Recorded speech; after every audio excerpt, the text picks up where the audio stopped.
അല്പസമയ വചന ശുശ്രൂഷയ്ക്കായിട്ട് ഒരു വേദവചനം വായിക്കുന്നു. 112 സങ്കീർത്തനത്തിൻ്റെ 4 വാക്യം. നേരുള്ളവർക്ക് ഇരുട്ടിൽ വെളിച്ചം ഉദിക്കുന്നു.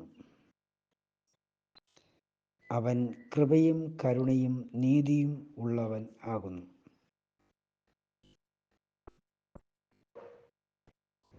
വിശുദ്ധ തിരുവെഴുത്തിൽ ഈ സങ്കീർത്തനം എഴുതിയ ദൈവത്തിൻ്റെ ദാസൻ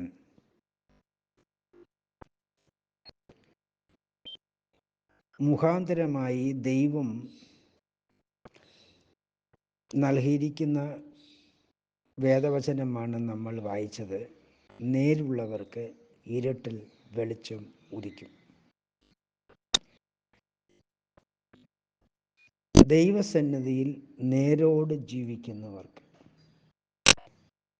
ഈ നേര് എന്ന് പറഞ്ഞാൽ ദൈവത്തിന് വളരെ പ്രധാനപ്പെട്ട കാര്യമാണ്.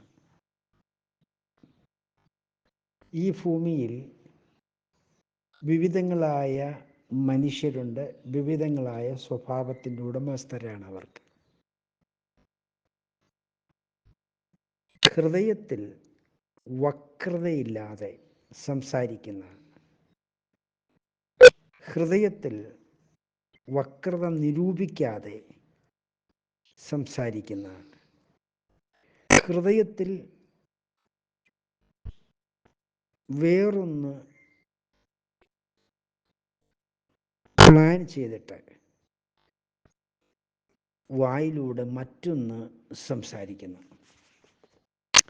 ഇങ്ങനെയുള്ള മനുഷ്യരെയാണ് വക്രത ഹൃദയമുള്ളവർ എന്ന് പറയുന്നത്.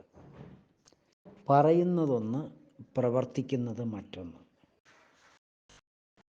ഇപ്രകാരമുള്ള മനുഷ്യരെ ദൈവത്തിന് ഇഷ്ടമല്ല. അത് വിശ്വാസിയായാലും അവിശ്വാസിയായാലും. വിശ്വാസി എന്ന് പേർ വിളിക്കപ്പെടുന്നവർ ദൈവത്തിൻ്റെ സ്വഭാവമുള്ളവരായിരിക്കണമെന്ന് ദൈവം ആഗ്രഹിക്കുന്നു. ദൈവത്തിന് ഏറ്റവും പ്രധാനപ്പെട്ട ഇഷ്ടമെന്ന് പറയുന്നത് നിഷ്കളങ്കതയാണ്. കർത്താവ് നിഷ്കളങ്കൻ്റെ വഴി അറിയുന്നു. ഹല്ലേലൂയ. എന്നാൽ ശത്രുവിനാണെങ്കിൽ നിഷ്കളങ്കതയില്ല. അവൻ ഒന്ന് പറയുകയും മറ്റൊന്ന് പ്രവർത്തിക്കുകയും ചെയ്യും. ഈ ഭൂമിയിൽ 2 വിധത്തിലുള്ള മനുഷ്യരാണുള്ളത്. ഒന്ന്, നിഷ്കളങ്ക സ്വഭാവമുള്ള മനുഷ്യർ, പറയുന്നത് പോലെ പ്രവർത്തിക്കുന്നു. മറ്റൊന്ന്, പറയുന്ന ഒന്ന്, പ്രവർത്തിക്കുന്ന മറ്റൊന്ന്. പ്രിയരെ, എന്നെ കേൾക്കുന്ന സഹോദരങ്ങളെ, നിങ്ങൾ ഇതിലേതാണ്?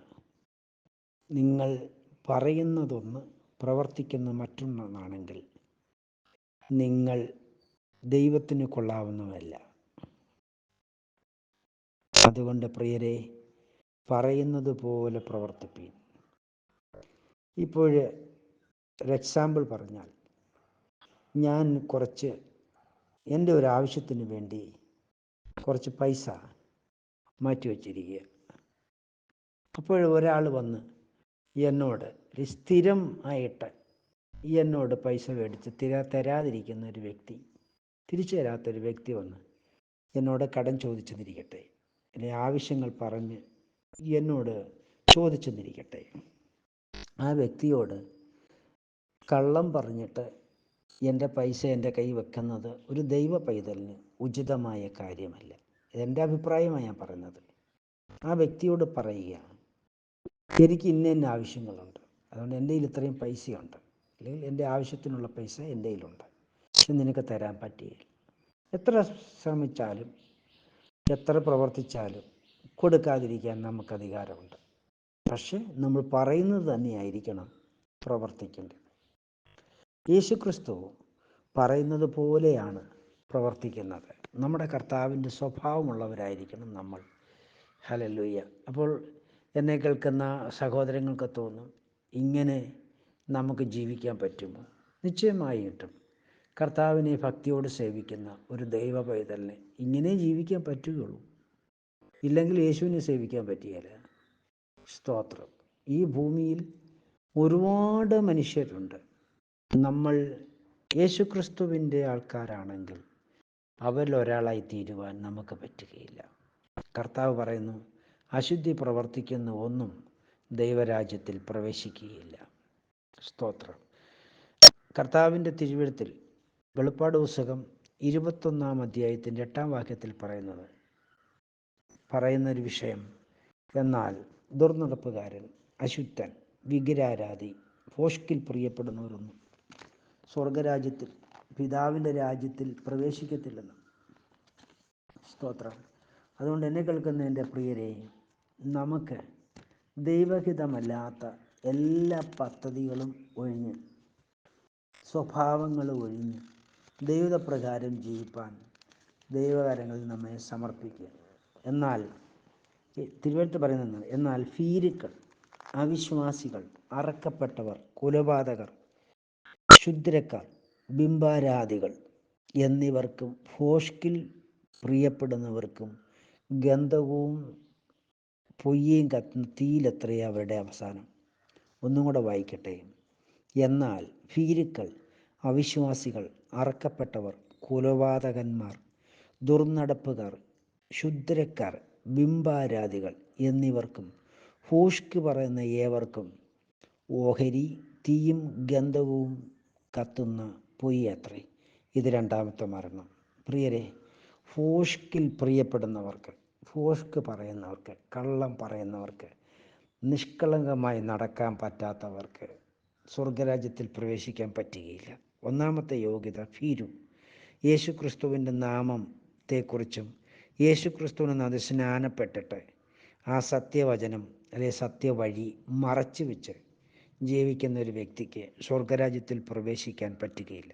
യേശുക്രിസ്തുവിനെ പരസ്യമായി സാക്ഷീകരിച്ച് വിശുദ്ധ ജീവിതം നയിക്കാൻ പറ്റാത്തവർക്ക്, യേശുക്രിസ്തുവിനെ സത്യവചനത്തിനു വേണ്ടി അല്ലെങ്കിൽ യേശുക്രിസ്തുവിൻ്റെ നാമമഹത്വത്തിനു വേണ്ടി ഉള്ള സത്യവചനത്തെ പ്രസംഗിക്കേണ്ടതുപോലെ പ്രസംഗിച്ച് പഠിപ്പിക്കേണ്ടതുപോലെ ജനത്തെ പഠിപ്പിക്കാൻ പണം സംബന്ധിച്ചോ അല്ലെങ്കിൽ ഏതെങ്കിലും സ്വാർത്ഥ താല്പര്യത്തിന് വേണ്ടിയോ സത്യത്തെ മറച്ചു വെക്കുന്ന ഒരു വ്യക്തിക്ക് സ്വർഗരാജ്യത്തിൽ പ്രവേശിക്കാൻ കഴിയില്ല. അവിശ്വാസം, വിശ്വാസി എന്ന് വിളിക്കുന്നുവെങ്കിലും അവിശ്വാസി. കർത്താവിൻ്റെ തിരുവെഴുത്തിൽ 2 കൊരിന്ത്യർ 4:4 പറയുന്നത്, ദൈവപ്രതിമയായ ക്രിസ്തുവിൻ്റെ തേജസ്സുള്ള സുവിശേഷം പ്രകാശം ചെയ്യാതിരിപ്പാൻ ഈ ലോകത്തിൻ്റെ ദൈവം അവിശ്വാസിയുടെ മനസ്സിനെ കുരുടാക്കും. വിശ്വാസി എന്ന പേരുണ്ടെങ്കിലും അവൻ അവിശ്വാസിയാണെങ്കിൽ അവൻ്റെ മനസ്സിനെ കുരുടാക്കാൻ പിശാച് പ്രവർത്തിച്ചുകൊണ്ടിരിക്കുന്നു. അങ്ങനെയുള്ളവർക്ക് സ്വർഗരാജ്യത്തിൽ പ്രവേശിപ്പാനുള്ള സാധ്യത കുറവാണ്. അറക്കപ്പെട്ടവർ എന്ന് പറഞ്ഞാൽ പേരുകൊണ്ട് വിശ്വാസിയാകണമെങ്കിലും പ്രവൃത്തി കൊണ്ട് സാത്താൻ്റെ പ്രവൃത്തി ചെയ്യുന്നവരാണ് അറക്കപ്പെട്ടവർ. ഹല്ലേലൂയ. അങ്ങനെയുള്ളവർക്ക് സ്വർഗരാജ്യത്തിൽ കടക്കാൻ പറ്റുകയില്ല. കൊലപാതകൻ, സഹോദരനെ പകയ്ക്കുന്നവൻ കൊലപാതകൻ. വിശുദ്ധ യോഹന്നാൻ എഴുതിയ 1-ാം ലേഖനത്തിൽ ഇപ്രകാരം എഴുതിയിരിക്കുന്നു, സഹോദരനെ പകയ്ക്കുന്നവൻ ആരാ സഹോദരൻ? യേശുക്രിസ്തുവിന് സ്നാനപ്പെട്ട് വേർപെട്ട് വിശുദ്ധ ജീവൻ നയിക്കുന്നുവെന്ന് പറയുന്നവനും യേശുക്രിസ്തുവിന് സ്നാനപ്പെട്ടവനും സഹോദരനെ പകയ്ക്കുന്നവനാണെങ്കിൽ അവൻ കൊലപാതകനാണ്.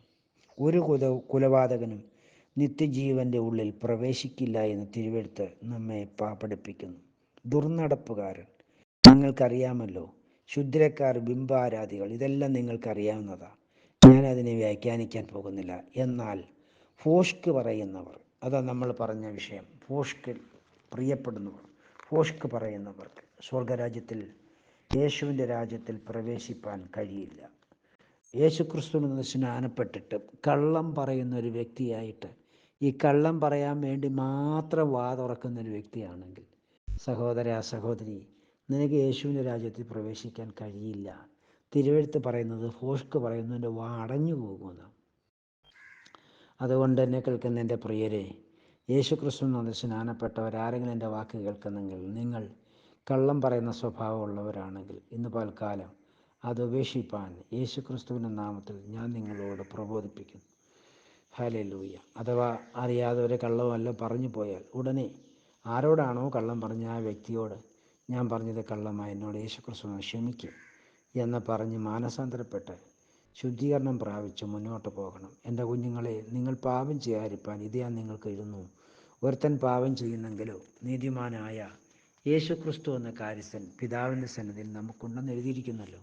ഈ തിരുവെഴുത്തും പ്രകാരം യേശുക്രിസ്തുവിൻ്റെ നാമത്തിൽ പാപങ്ങളെ ഏറ്റുപറഞ്ഞ് ശുദ്ധീകരണം പ്രാപിച്ച് കർത്താവായ യേശുവിൻ്റെ പേരിൽ പ്രാർത്ഥിച്ച് വിശുദ്ധ ജീവിതം നയിച്ച് മുന്നോട്ട് പോകുവാൻ ദൈവമായ കർത്താവ് നിങ്ങളെ സഹായിക്കട്ടെ. പ്രിയരെ, കള്ളം പറയുന്നതോടൊപ്പമുള്ള ദൈവത്തിന് വിരുദ്ധമായ നേരില്ലാത്തൊരു ജീവിതമാണ് സഹോദരനെ പകയ്ക്കുന്നവൻ. ഹൃദയത്തിൽ മറ്റുള്ളവരുടെ ഭാരവും ദുഃഖവും വേദനയൊക്കെ വെച്ചുകൊണ്ട് വിശ്വാസ ജീവിതം നയിക്കാൻ പറ്റില്ല എൻ്റെ പ്രിയരെ. ഉള്ളിൽ ഹൃദയത്തിൽ മറ്റുള്ളവരോട് ഹൃദയംഗമായി ക്ഷമിക്കാൻ കഴിയാതെ, ഹൃദയംഗമായി ക്ഷമിക്കാത്ത ഒരു വ്യക്തിക്ക് യേശുക്രിസ്തുവിൻ്റെ രാജ്യത്തിൽ പ്രവേശിക്കാൻ പറ്റത്തില്ല. യേശുക്രിസ്തുവിൻ്റെ നാമത്തിൽ സ്നാനപ്പെട്ട വ്യക്തിയാണ് താങ്കളെന്ന് താങ്കൾ പറയുമ്പോൾ തന്നെ ഉള്ളിൻ്റെ ഉള്ളിൽ യേശുക്രിസ്തുവിൻ്റെ നാമത്തിൽ സ്നാനപ്പെട്ടവരോ അല്ലാത്തവരോ ആയ വ്യക്തികളോട് ഹൃദയംഗമായി ക്ഷമിക്കാൻ കഴിയാത്ത ഒരു സാഹചര്യത്തിലാണ് താങ്കളായിരിക്കുന്നെങ്കിൽ ഈ സമയം നിങ്ങൾ മരിച്ചാൽ യാതന സ്ഥലത്തേക്കേ പോകത്തുള്ളൂ. അതുകൊണ്ട് എന്നെ കേൾക്കുന്ന എൻ്റെ പ്രിയ സഹോദരങ്ങളെ, യേശുക്രിസ്തുവിന് നാമത്തിൽ സ്നാനപ്പെട്ടതുകൊണ്ടൊന്നും ഉടലോട് സ്വർഗത്തിൽ പോകിയല്ല. എന്നാൽ യേശുക്രിസ്തുവിന് നാമത്തിൽ സ്നാനപ്പെടാതെയും ആർക്കും സ്വർഗരാജ്യത്തിൽ പോകാൻ പറ്റുകയില്ല. 1 കൊരിന്ത്യർ 13 അധ്യായത്തിൽ പഠിപ്പിക്കുന്നു, ഞാൻ മനുഷ്യരുടെയും ദൂതന്മാരുടെ ഭാഷ സംസാരിച്ചാൽ എനിക്ക് സ്നേഹമില്ല എങ്കിൽ ഞാൻ മുഴങ്ങുന്ന ചെമ്പോ ചിലമ്പുന്ന കൈത്താളവുമോ അത്രേ. എനിക്ക് പ്രവചനവരമുണ്ടായിട്ട് സകല മർമ്മങ്ങളും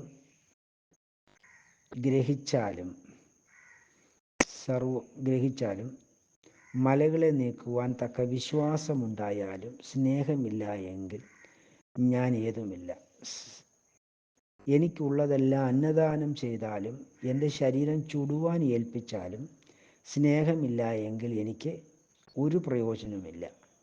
സ്നേഹം ദീർഘമായി ക്ഷമിക്കുന്നു, ദയ കാണിക്കുകയും ചെയ്യുന്നു. സ്നേഹം എന്ന് പറയുമ്പോൾ സ്നേഹത്തിൻ്റെ സ്വഭാവമാണ് നമുക്ക് ദീർഘക്ഷമയുണ്ടാകും. ഹല്ലേലൂയ. ആകയാൽ ദൈവജനമേ, സ്നേഹമുണ്ടെന്ന് പറയുകയും എന്നാൽ സ്നേഹത്തിൻ്റെ ഫലമാകുന്ന ദീർഘക്ഷമ ഇല്ലാതിരിക്കുകയും ചെയ്യുന്നെങ്കിൽ നമുക്ക് സ്നേഹമില്ല. ഹല്ലേലൂയ. കാണുന്ന സഹോദരനെ സ്നേഹിക്കാത്ത വ്യക്തിക്ക് കാണപ്പെടാത്ത ദൈവത്തെ എങ്ങനെ സ്നേഹിക്കാൻ പറ്റും? സഹോദരനെ സ്നേഹിക്കുന്നെന്ന് പറയുകയും സഹോദരനെ ഉള്ളുകൊണ്ട് പകയ്ക്കുകയും ചെയ്യുന്നവൻ കുലപാതകനാണ്. ഒരു കുലപാതകനും നിത്യജീവൻ്റെ ഉള്ളിൽ പ്രവേശിക്കില്ല. യേശുക്രിസ്തുവിന് സ്നാനപ്പെട്ടാലും പെട്ടില്ലേലും കുലപാതകം ചെയ്യുന്നവൻ, സഹോദരനെ പകയ്ക്കുന്നവൻ, എനിക്ക് ആ സഹോദരനോട് ഭാരമില്ലെന്ന് പറയുകയും ആ സഹോദരനെ ഹൃദയംഗമായി സ്നേഹിക്കാൻ കഴിയാതിരിക്കുകയും ചെയ്യുന്ന കൊലപാതകനാണ്. ഈ ഭൂമിയിൽ ആർക്കാണ് കുറ്റങ്ങളും കുറവുകളും ഇല്ലാത്തത്? കർത്താവാകുന്ന യേശു നമ്മുടെ എല്ലാ തെറ്റുകളും കുറ്റങ്ങളും നമ്മളോട് ക്ഷമിച്ച് തന്നിട്ടല്ലേ നമ്മൾ ദൈവമക്കളായത്. അല്ലാതിരുന്നെങ്കിൽ നമ്മൾ ദൈവമക്കളാകുമോ? ഇല്ല. അങ്ങനെയെങ്കിൽ ദൈവം നമ്മളോട് ക്ഷമിച്ചതുപോലെ നമ്മൾ തമ്മിൽ ക്ഷമിക്കാൻ കടപ്പെട്ടിരിക്കുന്നു. നമ്മൾ ദൈവത്തെ സ്നേഹിക്കുന്നു എന്നുള്ളത് ശരിയാണ്. പക്ഷേ ദൈവം നമ്മളെ സ്നേഹിച്ച് നമ്മളെ തിരഞ്ഞെടുത്തതാണ്. ദൈവം നമ്മളെ തിരഞ്ഞെടുത്ത് നമ്മളെ സ്നേഹിച്ചെങ്കിൽ ദൈവത്തിൻ്റെ ഉദ്ദേശം നമ്മൾ ദൈവത്തെ പോലെ ആകണമെന്നാണ്. ദൈവത്തെ നമ്മൾ അന്വേഷിക്കാതിരിക്കുമ്പോൾ ദൈവം നമ്മളെ അന്വേഷിച്ചു. ദൈവത്തെ നമ്മൾ സ്നേഹിക്കാതിരിക്കുമ്പോൾ ദൈവം നമ്മളെ സ്നേഹിച്ചു. ദൈവത്തെ നമ്മൾ മറന്ന് ജീവിച്ചപ്പോൾ ദൈവം നമ്മളെ തിരഞ്ഞെടുത്ത് ദൈവം നമുക്ക് സൗജന്യമായ രക്ഷ നൽകിയെങ്കിൽ എൻ്റെ പ്രിയരെ, നമ്മൾ സ്നേഹിക്കുവാൻ, പ്രത്യേകിച്ച് സഹോദരനെ സ്നേഹിക്കുവാൻ എത്രമാത്രം കടപ്പെട്ടിരിക്കുന്നു. കർത്താവായ യേശു അന്ത്യകൽപ്പനയായിട്ട് യോഹന്നാൻ സുവിശേഷം 15 അധ്യായത്തിൽ പഠിപ്പിച്ചിരിക്കുന്നത്, നിങ്ങൾ തമ്മിൽ സ്നേഹിക്കണം, അപ്പോൾ നിങ്ങൾ എൻ്റെ ശിഷ്യരാണെന്ന് ലോകം അറിയും. നിങ്ങൾ തമ്മിൽ അടിയുണ്ടാക്കണം, ബഹളം ഉണ്ടാക്കണം, തമ്മിൽ അകന്നിരിക്കണം, അടുക്കാൻ പറ്റാത്ത ദൂരത്തിൽ അകന്ന് വാസിക്കണം. അങ്ങനെ ആകുമ്പോൾ നിങ്ങൾ എൻ്റെ ശിഷ്യന്മാരാകുമെന്ന് കർത്താവ് പഠിപ്പിച്ചിട്ടില്ല. കർത്താവ് പഠിപ്പിക്കുന്നത് എന്താണ്? നിങ്ങൾ ദീർഘക്ഷമയുള്ളവരായിരിക്കണം. ദീർഘക്ഷമയുള്ള ഒരു വ്യക്തിക്ക് മാത്രമേ യേശുവിൻ്റെ ശിഷ്യനാകാൻ പറ്റുകയുള്ളൂ. ഒരിക്കൽ യേശുവിൻ്റെ ശിഷ്യന്മാരുടെ കൂട്ടത്തിൽ ഞങ്ങളിൽ ആരാ വലിയവൻ എന്നുള്ള ഒരു സംസാരമുണ്ടായി, ഒരു ചിന്താവിഷയമുണ്ടായി. അവരാ വിഷയം സംസാരിച്ച് ചിന്തിച്ചുകൊണ്ടിരിക്കുമ്പോൾ കർത്താവ് എല്ലാവരെയും കൊണ്ട് അടുക്ക വിളിച്ചിട്ട് പറഞ്ഞു, ഒരു ശിശുവിനെ വിളിച്ചവരുടെ നടുവിൽ നിർത്തിയിട്ട് പറഞ്ഞു, നിങ്ങൾ തിരിഞ്ഞ് ഈ ശിശുവിനെ പോലെ ആയിത്തീരുന്നില്ല എങ്കിൽ, എന്ന് പറഞ്ഞാൽ മുതിർന്നവരാണ്, തിന്മ ചെയ്യുന്നതിൽ, പാപം ചെയ്യുന്നതിൽ ശിശുക്കളെ പോലെ ആകണം, ദീർഘക്ഷമയുള്ളവരാകണം. അങ്ങനെ ചെയ്യുന്നില്ല എങ്കിൽ സത്യമായിട്ട് ഞാൻ നിങ്ങളോട് പറയുന്നു, നിങ്ങൾ സ്വർഗരാജ്യത്തിൽ പ്രവേശിക്കത്തില്ല. ഈ ശിശുവിനെന്ന പോലെ ദീർഘക്ഷമയും താഴ്മയും ഉള്ളവൻ സ്വർഗത്തിൽ ഏറ്റവും വലിയവനാണ്. ഹല്ലേലൂയ. അവരെ ദൈവം വിളിക്കുന്ന പേരാണ് എൻ്റെ ചെറിയവർ. കർത്താവിൻ്റെ സന്നിധിയിൽ തിന്മ ചെയ്യുന്നതിൽ ശിശുവാകുന്നവരെ ദൈവം വിളിക്കുന്ന പേരാണ് കർത്താവായ യേശുക്രിസ്തു വിളിക്കുന്ന പേരാണ്, സ്തോത്രം, ശിഷ്യൻ. ഒരു ശിഷ്യനാകണമെങ്കിൽ നമ്മൾ ദീർഘക്ഷമയുള്ളവരായിരിക്കണം. ഹല്ലേലൂയ. സ്നേഹം ദീർഘമായി ക്ഷമിക്കുന്നു. കർത്താവിൻ്റെ സന്നിധിയിൽ നമ്മൾ ദീർഘക്ഷമയുള്ളവരായിരിക്കണം, ദയ കാണിക്കണം.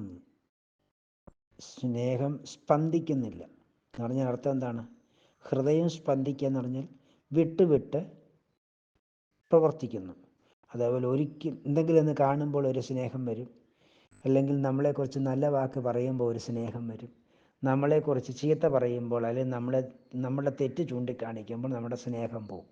ഇങ്ങനെയുള്ള സ്നേഹം സാത്താൻ്റെ സ്നേഹമാണ്, ലോകത്തിൻ്റെ സ്നേഹമാണ്. ലോകത്തിലെ രാഷ്ട്രീയക്കാരെ നിങ്ങളൊന്ന് നോക്കിക്കേ. രാഷ്ട്രീയക്കാരെ അവരെ ഉയർത്തി പറയുന്നവരെ എന്ത് ചെയ്യുന്നു? സ്നേഹിക്കുന്നു. അവരെക്കുറിച്ച് തെറ്റ് പറയുന്നവരെ, അവർ താഴ്ത്തി പറയുന്നവരെ അവർ പകയ്ക്കുന്നു. ഈ ലോകത്തിൻ്റെ മക്കൾ അങ്ങനെയാണ്. എന്നാൽ ദൈവത്തിൻ്റെ മക്കൾ തിരിച്ചാണ്. എന്ത് ചെയ്യേണ്ടത്? തങ്ങളെ ഉയർത്തി പറയുന്നവരെ വളരെ സൂക്ഷ്മതയോടുകൂടെ നിരീക്ഷിക്കുക, നമ്മളെ കുറ്റം പറയുന്നവരെ സ്നേഹിക്കുക. ഇതാർക്കേ കഴിയത്തുള്ളൂ? യേശുക്രിസ്തുവിൽ ജനിച്ചവർക്കേ കഴിയത്തുള്ളൂ. യേശുവിൻ്റെ മാതൃക നിങ്ങൾ നോക്കിക്കേ. ക്രൂശിൽ കിടക്കുമ്പോഴും അവനെ കുറ്റം പറയുന്നവരോട്, അവനെക്കുറിച്ച് സകല തിന്മയും കളവായി പറയുന്നവർ, ദൂഷിക്കുന്നവരോട് കുറിച്ച് കർത്താവ് പറയുന്നതാണ്, പിതാവേ, ഇവർ ചെയ്യുന്നത് എന്തെന്ന് അറിയായതുകൊണ്ട് അവരോട് ക്ഷമിക്കണമേ. അതാർക്കേ പറ്റത്തുള്ളൂ? യേശുക്രിസ്തുവിനെ പറ്റത്തുള്ളൂ, അല്ലെങ്കിൽ യേശുക്രിസ്തുവിൽ നിന്ന് ജനിച്ചവർക്കേ കഴിയത്തുള്ളൂ.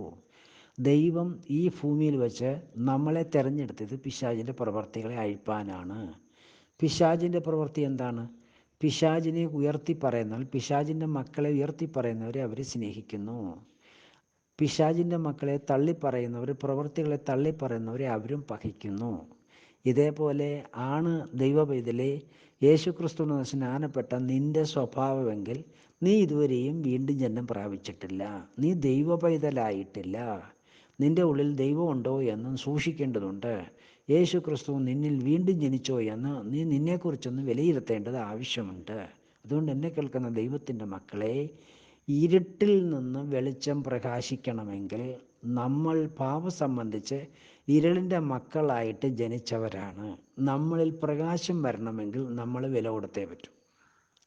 വില കൊടുക്കാത്ത ഒരു വ്യക്തിക്ക് നാം ആകുന്ന ഇരുളിൽ നമ്മളിൽ പ്രകാശം ജനിപ്പിക്കുവാൻ, ഉളവാക്കാൻ കഴിയില്ല. മത്തായിയുടെ സുവിശേഷം 5-ാം അധ്യായത്തിൽ കർത്താവ് പറയുന്നു, സമാധാനം ഉണ്ടാക്കുന്ന മനുഷ്യൻ ഭാഗ്യവാൻ, അവൻ ദൈവത്തിൻ്റെ പുത്രനെന്ന് വിളിക്കപ്പെടും. സമാധാനം ഉണ്ടാക്കണമെങ്കിൽ എന്ത് ചെയ്യണം? നമ്മൾ വില കൊടുക്കണം. സമാധാനം നമ്മൾ സൃഷ്ടിക്കണം. സമാധാനം നമ്മൾ ഉണ്ടാക്കണമെങ്കിൽ നമ്മൾ സമാധാനത്തെ സൃഷ്ടിക്കണം. ഇല്ലാത്ത സമാധാനത്തെ നമ്മൾ ഉളവാക്കണം, സൃഷ്ടിക്കണം. കർത്താവായ യേശുക്രിസ്തുവിൻ്റെ നാമത്തിൽ തിരഞ്ഞെടുക്കപ്പെട്ടിരിക്കുന്ന ദൈവത്തിൻ്റെ മക്കളെ, നമുക്ക് ലോകക്കാർക്ക് കഴിയാത്തത് കഴിയണമെങ്കിൽ നമ്മൾ വില കൊടുക്കണം. കർത്താവ് പറയുന്നു, നീ സമ്പന്നനാകേണ്ടതിന് ഊതിക്കഴിപ്പിച്ച പൊന്നും നിൻ്റെ നാണത്തിന് ലജ്ജ മറിക്കുന്ന വെള്ള ഉടുപ്പും നിൻ്റെ കണ്ണ് പ്രകാശിക്കുന്ന ലേപവും എന്നോട് വിലയ്ക്ക് മേടിക്കുക. നമ്മൾ കർത്താവിന് വില കൊടുക്കണം എന്ന് പറഞ്ഞാൽ, നമ്മൾ വില കൊടുക്കുക എന്ന് പറഞ്ഞാൽ എന്താ? നമ്മൾ ദൈവസന്നിധിയിൽ നമ്മളെ തന്നെ താഴ്ത്തി നമ്മൾ ദൈവത്തിൻ്റെ വചനപ്രകാരം ജീവിക്കണം, വചനം അനുസരിക്കണം. നമ്മുടെ പ്രസംഗിക്കാൻ എനിക്കും നിങ്ങൾക്കും പറ്റും പ്രിയരെ. പ്രസംഗിക്കുന്നതിനേക്കാൾ അധികം ജീവിക്കാനാണ് ആളുകളില്ലാത്തത്. പ്രസംഗിക്കാൻ ഇഷ്ടം പോലെ ആൾക്കാരുണ്ട്, പക്ഷെ ജീവിക്കാൻ ആൾക്കാരില്ല പ്രിയരെ. പ്രസംഗിക്കുന്നത് പോലെ ജീവിക്കണം. കർത്താവിൻ്റെ ദാസനെ പൗലോസ് പറയുന്നു, എൻ്റെ ജീവിതത്തിലുള്ളതാണ് ഞാൻ പ്രസംഗിക്കുന്നത്. എൻ്റെ ജീവിതത്തിൽ ഞാൻ പ്രസംഗിച്ചിട്ട് ഞാൻ കൊള്ളരാത്തവനായി തീരാതിരിക്കേണ്ടതിന് ഞാൻ എന്ത് ചെയ്യുന്നു? എന്നെ തന്നെ ദണ്ഡിപ്പിച്ച് അടിമയാക്കുന്നു. സമാധാനം ഉണ്ടാക്കണമെങ്കിൽ ഞാൻ എന്നെ തന്നെ മരിപ്പിക്കണം. പൗലോസ് പറയുകയാണ്, ഞങ്ങൾ ദിനം പ്രതി മരിക്കുന്നു, നിങ്ങൾ ജീവിക്കേണ്ടതിന് ഞങ്ങൾ ദിനം പ്രതി മരിക്കുന്നു. പ്രിയ സഹോദരങ്ങളെ, നമ്മളിൽ യേശു ക്രിസ്തു ജീവിക്കണമെങ്കിൽ നമ്മൾ നിശ്ചയമായും യേശു ക്രിസ്തുവിൽ മരിക്കണം. അങ്ങനെ മരിക്കുന്നെങ്കിൽ മാത്രമേ നമുക്ക് സമാധാനം ഉണ്ടാക്കാൻ പറ്റുകയുള്ളൂ, സൃഷ്ടിക്കാൻ പറ്റുകയുള്ളൂ. ദൈവത്തിൻ്റെ ദാസന്മാർ, വചനം ശുശ്രൂഷിക്കുന്ന ദൈവത്തിൻ്റെ ദാസന്മാർ ഓരോ നിമിഷവും സൃഷ്ടിതാക്കന്മാരായിരിക്കണമെന്ന് ദൈവം ആഗ്രഹിക്കുന്നു. എന്താ സൃഷ്ടിതാവ്? സൃഷ്ടിതാവെന്ന് പറയുമ്പോൾ ഇല്ലാത്തതിനെ ഉളവാക്കണം. ഇല്ലാത്തതിനെ ഉളവാക്കുന്നവനെയാണ് സൃഷ്ടികർത്താവെന്ന് പറയുന്നത്. യേശു ക്രിസ്തു നിങ്ങളിൽ അഥവാ എന്നിൽ ജനിച്ചിരിക്കുന്ന എന്തിനാണ്? സൃഷ്ടിതാവാക്കി നമ്മളെ തീർക്കുവാനാണ്. യേശുക്രിസ്തുവിലുള്ള സൃഷ്ടി നമ്മളിൽ വെളിപ്പെടണമെങ്കിൽ നമ്മൾ ദൈവസന്നിധിയിൽ സ്നേഹമുള്ളവരായിരിക്കണം. ആത്മാവിൻ്റെ ഫലമോ ഗലാത്യ ലേഖനത്തിൽ പഠിപ്പിക്കുന്നത്, ആത്മാവിൻ്റെ ഫലം ഒന്നാമത് സ്നേഹമാണ്. ഈ സ്നേഹത്തിൻ്റെ ഫലമാണ് കൊരിന്ത്യർ ലേഖനം 1 കൊരിന്ത്യർ 13 അധ്യായത്തിൽ പഠിപ്പിക്കുന്നത്. സ്നേഹത്തിൻ്റെ ഫലങ്ങൾ. ആത്മാവിൻ്റെ ഫലം സ്നേഹമാണെങ്കിൽ സ്നേഹത്തിനുമുണ്ട് ഫലങ്ങൾ. ഹല്ലേലൂയ. സ്നേഹത്തിൻ്റെ ഫലം സ്പർദ്ധിക്കുന്നില്ല, നിഗളിക്കുന്നില്ല, ചീർക്കുന്നില്ല, അയോഗ്യമായി നടക്കുന്നില്ല, സ്വാർത്ഥത അന്വേഷിക്കുന്നില്ല, ദേഷ്യപ്പെടുന്നില്ല, ദോഷം കണക്കിടുന്നില്ല, അനീതിയിൽ സന്തോഷിക്കാതെ സത്യത്തിൽ സന്തോഷിക്കുന്നു, എല്ലാം പൊറുക്കുന്നു, എല്ലാം വിശ്വസിക്കുന്നു, എല്ലാം പ്രത്യാശിക്കുന്നു, സ്നേഹം എല്ലാം സഹിക്കുന്നു. സ്നേഹമുള്ള യേശുവിൻ്റെ സ്നേഹമുള്ള ഒരു വ്യക്തി എല്ലാം സഹിക്കുന്നു, എല്ലാം സഹിക്കുന്നു. സ്നേഹം ഒരു നാൾ ഉതിർന്നു പോകില്ല. പ്രവചനപരമോ അത് നീങ്ങിപ്പോകും, ഭാഷാപരമോ നിന്നു പോകും, ജ്ഞാനമോ അത് നീങ്ങിപ്പോകും. അംശമായി മാത്രം നാം അറിയുന്നു, അംശമായി മാത്രം പ്രവചിക്കുന്നു, പൂർണ്ണമായത് വരുമ്പോൾ അംശമായി നീങ്ങിപ്പോകും. പ്രിയ സഹോദരങ്ങളെ, നമ്മളിൽ യേശു ക്രിസ്തുവിൻ്റെ ഫലമുണ്ടോ? പ്രസംഗിക്കാൻ ഇഷ്ടം പോലെ ആൾക്കാർക്ക് കഴിയും, പ്രസംഗിക്കാനൊന്നും അവർ പാടില്ല. ഞാൻ മധ്യപ്രദേശിൽ ദൈവവേല ചെയ്തുകൊണ്ടിരിക്കുമ്പോൾ ഒരു ഡോക്ടർ, അതായത് അവിടുത്തെ ബിർള ഹോസ്പിറ്റലിലെ ഹെഡായിരിക്കുന്ന ഡോക്ടർ എന്നോട് പറയുകയാണ്, നിങ്ങളുടെ ബൈബിൾ ഞാൻ 2 മണിക്കൂർ എനിക്കൊരു വിഷയം തന്നാൽ മതി, ഞാൻ 2 മണിക്കൂർ പ്രസംഗിച്ച് കേൾപ്പിക്കും. ഞാൻ അന്നേരം കേട്ടപ്പോഴേ പറഞ്ഞു, ശരിയാ ഡോക്ടറെ, താങ്കൾക്കത് കഴിയുമെന്ന് പറഞ്ഞു.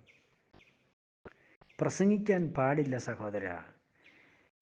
ദൈവവചനം വായിച്ചിട്ട് ആ വചനത്തോടുള്ള ബന്ധത്തിൽ അത് ഏത് സാഹചര്യത്തിൽ എഴുതി, അത് എഴുതാനുള്ള സാഹചര്യം എന്താണെന്ന് പഠിച്ച് അതിൻ്റെ ചരിത്രം പഠിച്ച് അതിൻ്റെ ബാക്ക്ഗ്രൗണ്ട് പഠിച്ചാൽ നിശ്ചയമായും നിങ്ങൾക്ക് എത്ര മണിക്കൂർ വേണമെങ്കിലും പ്രസംഗിക്കാം. അതുകൊണ്ടൊന്നും ഒരു ഫലവുമില്ല. ആരും രക്ഷിക്കപ്പെടുകയില്ല, ആരും വിശ്വാസം സ്വീകരിക്കില്ല, യേശുക്രിസ്തുവിലേക്ക് മനം തിരിയത്തില്ല. യേശുക്രിസ്തുവിലേക്ക് മനം തിരിയണമെങ്കിൽ ദൈവത്തിന് ആവശ്യം ക്രിസ്ത്യാനിയാണ്. ക്രിസ്ത്യാനി എന്ന് പറഞ്ഞാൽ പേരുകൊണ്ട് ക്രിസ്ത്യാനിയല്ല, ജീവിതം കൊണ്ട് ക്രിസ്ത്യാനി. യേശുക്രിസ്തുവിനെ അനുഗമിക്കുന്നവരായിത്തീരണം. ദൈവത്തിന് നമ്മളെ വേണ്ടത് അനുഗമിക്കുന്ന ക്രിസ്ത്യാനികളെയാണ്, ശിഷ്യനെയാണ് വേണ്ടത്. യേശുക്രിസ്തുവിനെ അനുഗമിക്കുന്ന ശിഷ്യനെയാണ് വേണ്ടത്. കർത്താവിന് ഗുരുക്കന്മാരെ ആരെയും വേണ്ട. കർത്താവ് പറഞ്ഞില്ല നിങ്ങൾ ഉപദേഷ്ടാക്കന്മാരാകണമെന്നോ, കർത്താവ് പറഞ്ഞിട്ട് നിങ്ങൾ പ്രവാചകന്മാരാകണമെന്നോ. ഒന്നും കർത്താവ് നമ്മളെ പറയുന്നില്ല. നമുക്കങ്ങനെ അതിന് നമ്മൾ ഈ കർത്താവാകുന്ന ദൈവം ഈ ഭൂമിയിൽ നീ പ്രവാചകനാക് എന്ന് പറഞ്ഞുകൊണ്ട് പ്രവചിപ്പിക്കുകയോ നീ ഉപദേഷ്ടാവാകുമെന്ന് പറഞ്ഞുകൊണ്ട് തള്ളിപ്പിടിച്ച് ഉപദേഷ്ടാക്കാക്കൂ, ഇതൊന്നും കർത്താവ് ചെയ്യത്തില്ല. കർത്താവ് മുന്നറിഞ്ഞവരെ വിളിച്ചവരെ നീതീകരിച്ചവരെ രഹസ്യീകരിച്ചു. പ്രിയ സഹോദരങ്ങളെ, ആകയാൽ ദൈവത്തിൻ്റെ ഹിതപ്രകാരം ദൈവത്തെ സേവിക്കണം. ദൈവത്തിൻ്റെ ഹിതപ്രകാരം അവൻ്റെ മുമ്പിൽ താഴണം. ദൈവഹിതപ്രകാരം അവൻ്റെ മുമ്പിൽ എളിമപ്പെടണം. നമ്മൾ ദൈവത്തിൻ്റെ മക്കളെന്ന് പറയുകയും ഫലമില്ലാത്തവരാകരുത്. യേശുവിന് വേണ്ടി നമ്മുടെ ജീവിതം സമർപ്പിച്ചാൽ, ജീവിതം ഏൽപ്പിച്ചു കൊടുത്താൽ, പിന്നെ നമ്മളിൽ വാഴേണ്ടതും ജീവിക്കേണ്ടതും യേശുവാണ്. ആകയാൽ നമ്മളിൽ സമാധാനം ഇല്ലാത്തത് ഉളവാകണം. നമ്മുടെ ജീവിതത്തിൽ നമ്മൾ ദൈവത്തിൻ്റെ ഹിതപ്രകാരമുള്ള പ്രവൃത്തി സൃഷ്ടിക്കുന്നവരാണ്. ഇല്ലാത്തതിനെ ഉള്ളതുപോലെ നമ്മുടെ ജീവിതം കൊണ്ട് വിളിച്ചു വരുത്തുന്നവരായി തീരണം. അങ്ങനെ ഘട്ടം ഘട്ടമായി നമ്മൾ കർത്താവിൽ വളരണം. ദൈവം അത് ആഗ്രഹിക്കുന്നു. യേശുക്രിസ്തു നമ്മെ തിരഞ്ഞെടുക്കുന്നതിന് മുമ്പ് നമ്മൾ പൂർണ്ണമായി ഇരുളായിരുന്നു. സ്തോത്രം. ഇരുളായ നമ്മളിൽ ദൈവം വെളിച്ചത്തെ സൃഷ്ടിച്ചുണ്ടാക്കിയതാണ്. ഉൽപ്പത്തി പുസ്തകം 1-ാം അധ്യായത്തിൽ 1-ാം ദിവസത്തിൻ്റെ സൃഷ്ടിയെക്കുറിച്ച് നമ്മൾ പഠിക്കുമ്പോൾ ആഴത്തിൻ്റെ മേൽ ഇരുളുണ്ടാകുന്നു. ദൈവം വെളിച്ചമുണ്ടാകട്ടെ എന്ന് കൽപ്പിച്ചു, വെളിച്ചമുണ്ടായി. ഈ കാഴ്ചപ്പാട് നമുക്കുണ്ടാകണം. ഏതേനിൽ ആദ്യ മനുഷ്യൻ പാപം ചെയ്തപ്പോൾ അവനിലുള്ള ദൈവത്തിൻ്റെ പുത്രൻ മരിച്ചിട്ട് പിശാചിൻ്റെ പുത്രൻ എന്ന പദവിയിലേക്ക് അവൻ കടന്നു വന്നു. ഇക്കാരണത്താൽ അവൻ ഇരുളായിപ്പോയി. വെളിച്ചം അശേഷമില്ലാതെ ഇരുളായിപ്പോയി. ആ ഇരുളായ അവസ്ഥയിൽ നിന്നാണ് അവനിൽ നിന്ന് നമ്മളെല്ലാം ജനിച്ചത്. ഇരുട്ടിൻ്റെ പുത്രന്മാരായിട്ടാണ് ഈ ഭൂമിയിൽ അമ്മ നമ്മളെ ഗർഭം ധരിച്ചിരിക്കുന്നത്. അതായത് പാപത്തെ ഗർഭം ധരിച്ച് പാപത്തെ പ്രസവിച്ചു.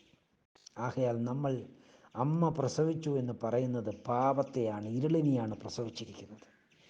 ഈ ഇരുളിൽ വെളിച്ചമുണ്ടാകണമെങ്കിൽ നമുക്ക് ദൈവം സൗജന്യമായി രക്ഷ നൽകുന്നതല്ലാതെ ബാക്കിയെല്ലാം നമ്മൾ സൃഷ്ടിച്ചുണ്ടാക്കണം. ഹല്ലേലൂയ. നമ്മളെ വെളിച്ചത്തെ സൃഷ്ടിച്ചുണ്ടാക്കണം. വെളിച്ചത്തെ ഘട്ടം ഘട്ടമായി നമ്മളിൽ സൃഷ്ടിച്ചുണ്ടാക്കുമ്പോൾ നമ്മളിൽ ക്രിസ്തു സകലത്തിലും നമ്മുടെ തലയായവൻ്റെ തലയോളം വളരും. ക്രിസ്തു എന്ന സകലത്തിലും തലയോളം വളരുവാൻ ദൈവം ഇടയാക്കി തീർക്കും. ആകയാൽ എന്നെ കേൾക്കുന്ന പ്രിയരെ, വായിച്ച വചനത്തിലേക്ക് മടങ്ങി വരുന്നു.